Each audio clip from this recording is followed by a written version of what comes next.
The morning my mother showed up at my apartment door with 3 cardboard boxes and my sister's duffel bag. She didn't knock.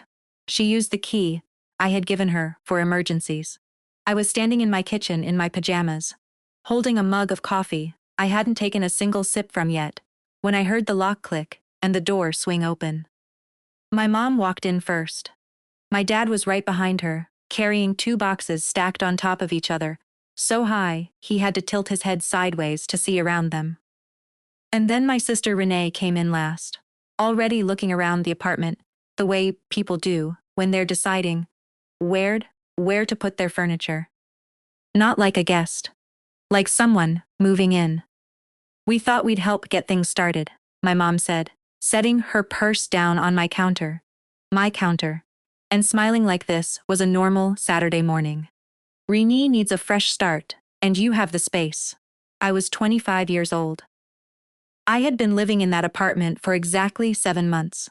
I had saved for it for 3 years before that, through 2 miserable roommate situations, a transmission repair that wiped out my entire emergency fund, and a stretch of about 6 months where I ate rice and rotisserie chicken 4 nights a week, because the numbers only worked if I was borderline obsessive about them.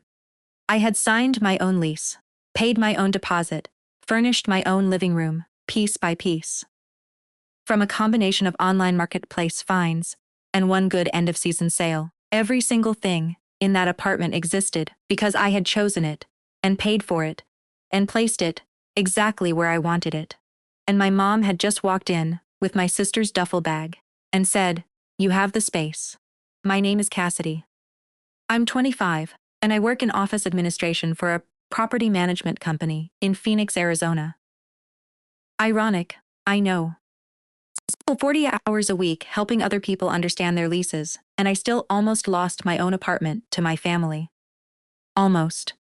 I want to be fair about Renee, because this story is easier to tell if she's a villain, and she wasn't entirely that. She was 31, 6 years older than me, and her marriage had ended 4 months earlier, in a way that was genuinely hard. Her ex-husband had kept the house. It was his before they married, so that was technically fair. But it meant Renee was starting from scratch in her mid-30s. And she hadn't worked full-time in almost 4 years. She was staying with my parents, which wasn't working for any of them, and I understood why everyone was looking for a solution. What I didn't understand was why the solution was my apartment. Renee and I had actually gotten closer over the past couple of years. When I was deep in my saving phase, grinding through weekends and skipping concerts and saying no to everything that cost money, she had been one of the few people who didn't make me feel weird about it. She'd come over once, right after I got the keys, and we'd spent an entire afternoon putting up curtain rods and rearranging the furniture until it felt right. She stood in the middle of my living room at the end of the day and said, "This is a real fresh start, Cass. You should be proud of yourself." I had been proud of myself. That's the part that made what came next so much harder to process. Standing in my kitchen that Saturday morning, I looked at my mom, then at my dad, then at Renee, who was doing a very careful job of not quite making eye contact with me. "How long?" I asked. My mom smiled the way she smiles when she's already decided the answer and just needs me to agree with it. "Just until she gets back on her feet. Maybe 3 months. 4 at the most." "In my apartment. You have the second bedroom, Cass. It's just sitting there." I used the second bedroom as an office. I had a desk in there, a bookshelf, a small reading chair I'd found at an estate sale for $12, and re-upholstered myself. It wasn't a guest room. It had never been a guest room. It was the room where I worked from home 2 days a week, where I had space that was entirely mine. "And where would I sleep?" I asked. "You could use the couch for a little while," my dad said, setting the boxes down on my living room floor, like the conversation was already settled. "It's not forever. I want to say." I responded immediately with confidence and clarity. I didn't. I stood there in my pajamas, holding a cup of coffee that was getting cold, And I felt something that I'm still not entirely comfortable naming, which was the very specific fear of disappointing my parents. I had felt that fear my whole life. I had made a lot of decisions based on it. The saving, the grinding, the whole project of building something of my own. Part of what made it mean so much was that it was the first decision I had made entirely for myself, without checking whether my family approved first. So when my mother looked at me and said, "She needs it more than you," I felt the old instinct flare up. The one that said, "Don't make this hard. Don't be the difficult one. You can sleep on a couch for 4 months. It's not forever." I didn't say yes, but I also didn't say no. I said I needed to think about it. My mom took that as a yes. She started opening one of the boxes. "Mom," I said I need to think about it." She looked up at me with this expression I knew very well, the one that said I was making something unnecessarily complicated. "Cass, she's your sister. She needs help. This is what family does." I told them I was going to take a shower, and that I needed everyone to wait. I went into my bathroom, turned the water on, sat on the edge of the tub, and called my coworker, Dana, who had worked in leasing for 8 years before she moved to our company, and who I knew would tell me the truth. "Can someone move into my apartment without me approving it?" I asked her. She didn't even hesitate. "Not legally. You're the leaseholder. Your landlord has to approve any additional occupants in writing. If someone moves in without that approval, you're the one in violation of your lease, not them. What happens if I violate my lease? Best case, you get a warning, and they're removed. Worst case, you get evicted." I sat there for a moment. How long before it becomes a problem? Depends on the management company. But most will act within 30 days of discovering an unauthorized occupant. Some faster. I thanked her and hung up. I sat with the water running for another few minutes. Then I got dressed, walked back out to my living room, and told my family that it wasn't going to work. My mother stared at me. "What do you mean it's not going to work?" "I mean Renee can't move in here. I only have a single occupant lease. The second room is part of my unit, not a separate space. Adding an occupant requires written landlord approval, and my lease specifically says any unauthorized occupant is grounds for lease violation. I could lose this apartment." My dad put his hands on his hips. "Cass, you're being dramatic." "I'm not. I work in property management. This is literally my job." Renee finally looked at me. I couldn't read her expression. It was somewhere between embarrassed and frustrated, which I understood, because this was an embarrassing and frustrating situation, and none of it was entirely her fault. "So you won't even try," my mom said. "I can't try. It's not about trying. It's about the terms of my lease." My mother looked around my apartment, at my reading chair, and my curtain rods, and the bookshelf I had filled slowly, one book at a time, and she said, "This apartment is just things, Cassidy. Your sister is family." I said, "Then help her find her own place." They left about 20 minutes later. They took the boxes as with them, though Renee left her duffel bag by the door, which I interpreted as either an accident or a very deliberate message. I put it outside in the hallway, texted Renee to come get it, and then sat down on my couch and didn't move for a long time. I thought it was over. I was wrong. The following week was a lesson in exactly how relentless my family could be.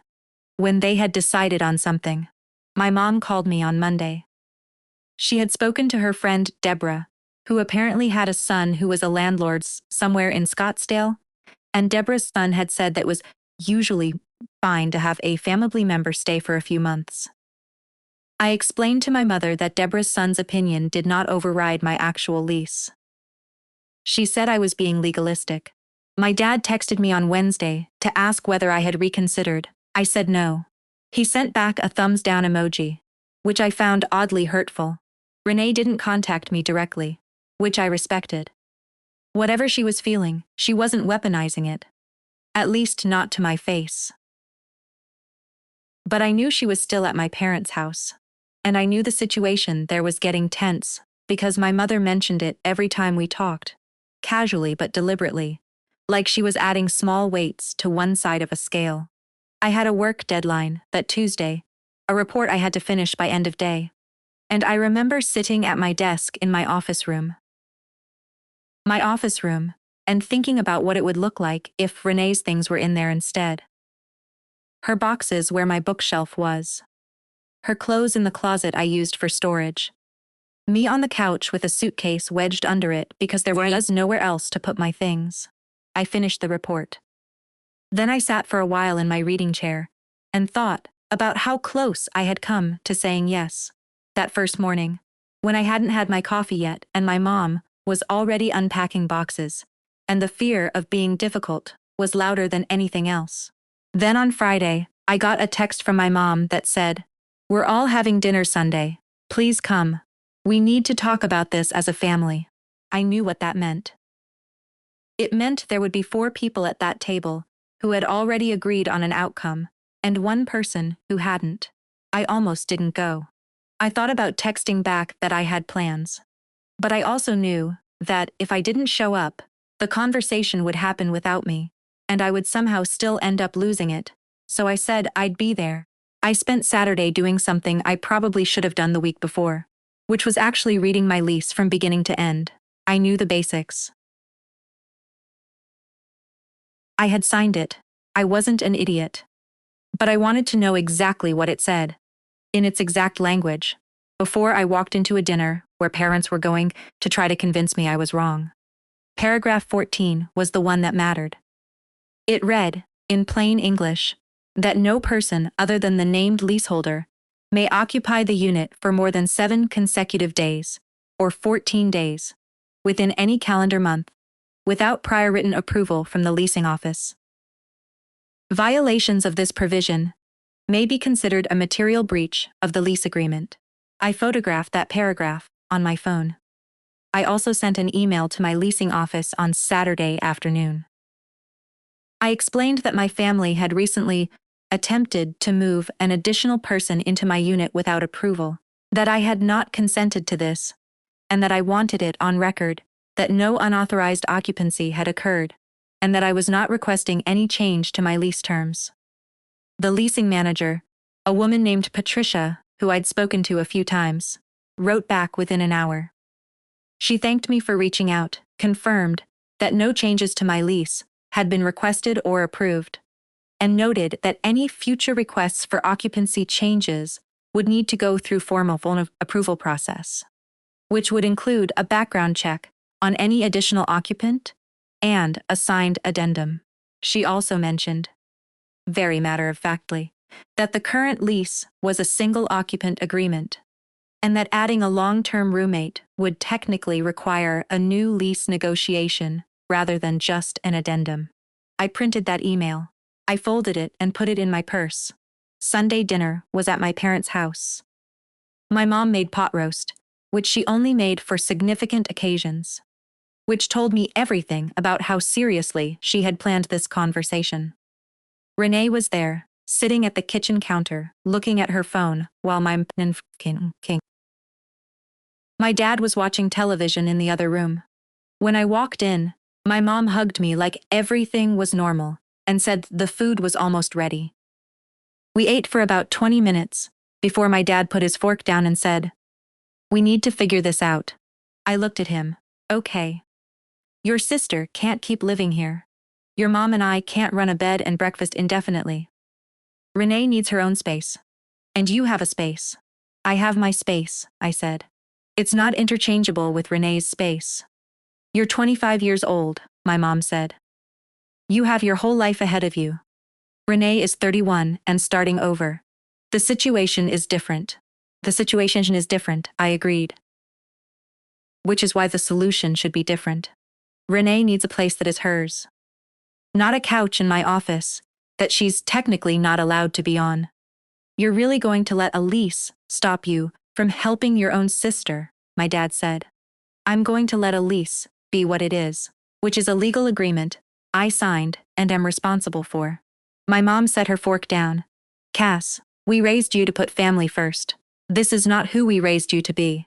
I had been waiting for that one. It sat in my chest for a second. The way those sentences always do. The ones designed to make you feel like any boundary you set is a character failure. I looked at my mother, and I thought about the 3 years of rice and rotisserie chicken and skipped concerts and weekend shifts I had worked so that I would never have to need someone else's apartment.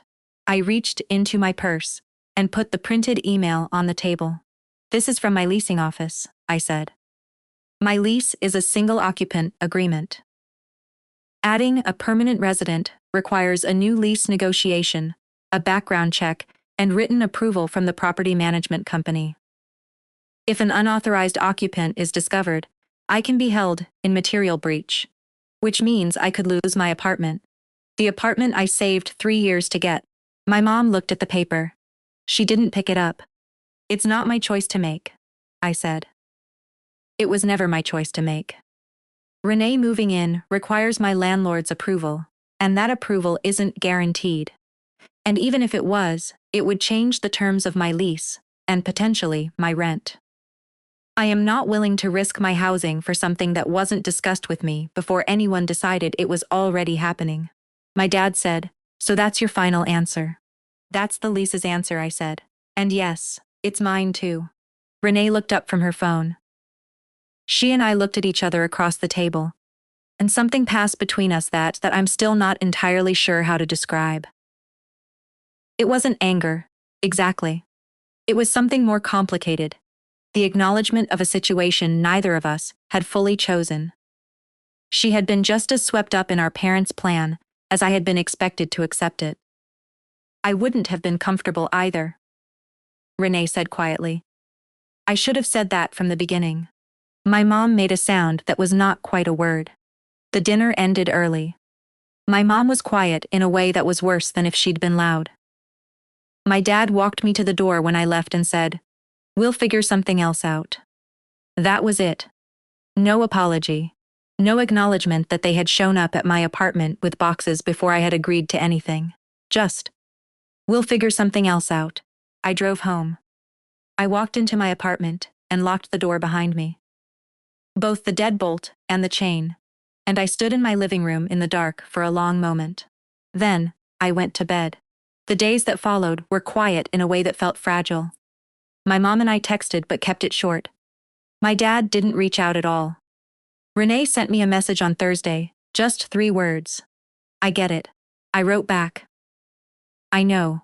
We didn't say anything else, but it was the most honest exchange we'd had through the whole thing. I did 2 things that week that I want to mention, because they mattered.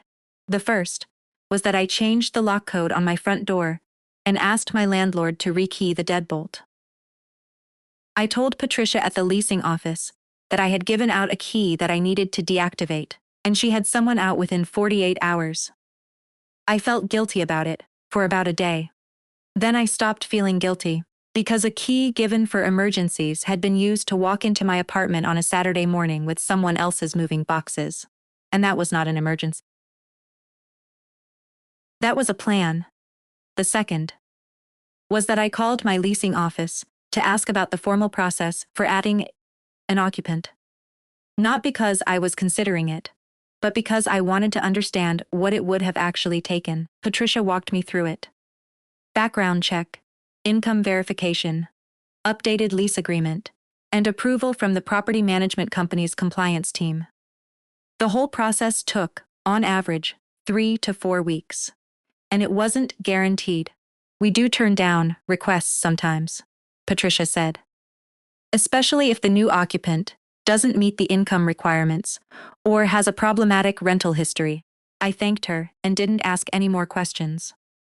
What I knew was that even in the best case, even if my family had asked me first, even if I had agreed, even if I had gone through the proper channels, there was no version of that situation where Renee could have been sleeping in my office 2 weeks later. The timeline alone made the whole plan impossible, which meant my parents had walked into my apartment with boxes before any of the necessary steps had been taken. Before anyone had asked my landlord anything. Before anyone had asked me anything. They had decided the outcome before the process had even started. About 3 weeks later, My parents found Renee a rental in Tempe. A small one-bedroom in a complex with month-to-month availability. It wasn't fancy, but it was hers. My mom told me about it in a text that was polite and informational and contained nothing resembling an acknowledgement of what had happened. I wrote back. That's great. I'm glad she found something. I meant it. I was genuinely glad. A few days after Renee moved in, she called me. We talked for almost an hour. She told me that she'd known, somewhere in the back of her mind, that the apartment plan wasn't really right. But that she'd been too exhausted and too overwhelmed to push back on it when our parents first suggested it. She said she hadn't been sleeping well, wasn't eating right, was in that foggy place that comes after a marriage ends, where you let other people make decisions because your own decision-making feels broken. They meant well, she said. I know they did, I said. It still wasn't okay. She agreed without arguing. That was the first time in my life I can remember my sister and I disagreeing about our parents and landing in the same place about it. We made plans to get dinner the following weekend. I think we both needed to start over a little. And starting at a restaurant we'd never been to before felt like the right way to do it. The holiday that year, Thanksgiving. I spent alone for the first part of the day. My parents hosted, as they always did, and they invited me, as they always did, but the invitation had a particular tone to it that I couldn't quite get past. Not cold, exactly, just careful. Like everyone was walking around something that no one wanted to name. I told them I had plans with friends later, which was partly true. I did have plans, in the evening, at a potluck at my coworker, Jess's house. But I spent the first part of the day in my apartment. I made coffee. I read for a while. I rearranged the bookshelf in my office, still my office. Moving a few things around until the shelf felt more like mine than it ever had before. My reading chair was exactly where I'd put it after I reupholstered it.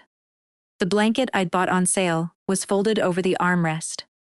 At some point in the early afternoon, I sat down at my desk, and I thought about the 3 years it had taken to get there. Not dramatically, just as a fact, the way you look at a plant you've kept alive for a long time, and notice how much it's grown without making a big deal of it. I had earned that apartment. I had signed its lease, paid its deposit, and kept its terms. When my family had tried to tell me that someone else's need was greater than my right to what I had built, I had done the thing I knew how to do. I had gone to the source, the actual document, the actual agreement, the actual office, and I had let the truth of the situation speak for itself. I didn't fight my family. I didn't yell at them, or send angry texts, or make a scene at Sunday dinner that everyone would be repeating for years. I put a piece of paper on a table and said, "This is what is real." That's not the dramatic ending. That's not the kind of story where someone comes crawling back with an apology. And everything is repaired over a slow Sunday afternoon. My relationship with my parents is still a little careful, a little watchful, in a way it wasn't before. We talk, we see each other. But there's a new awareness underneath it all, mine, mostly, that the things I build are not automatically available to my family. Just because they need something. I think that's an awareness that takes most people a long time to develop. Some people never develop it. I got there faster than I expected to, and it cost me something I'm still paying for in the form of quiet holiday dinners and texts that stay shorter than they used to. But I still have my apartment, my lease, my reading chair, and the lock that only I have a key to now. If you've ever had to hold a line up against people who love you, but couldn't see past what they needed from you, you know how heavy that is. You know how many times you almost said yes. You know the exact feeling of standing in your own kitchen in your pajamas, while someone opens your boxes and calls it help. Tell me in the comments. Would you have held the line, or would you have found a way to say yes and figured out the rest later?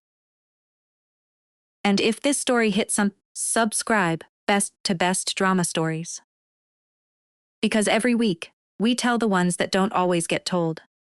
The ones about women who built something of their own and had to decide whether to protect it I already know what I decided. I hope you do too.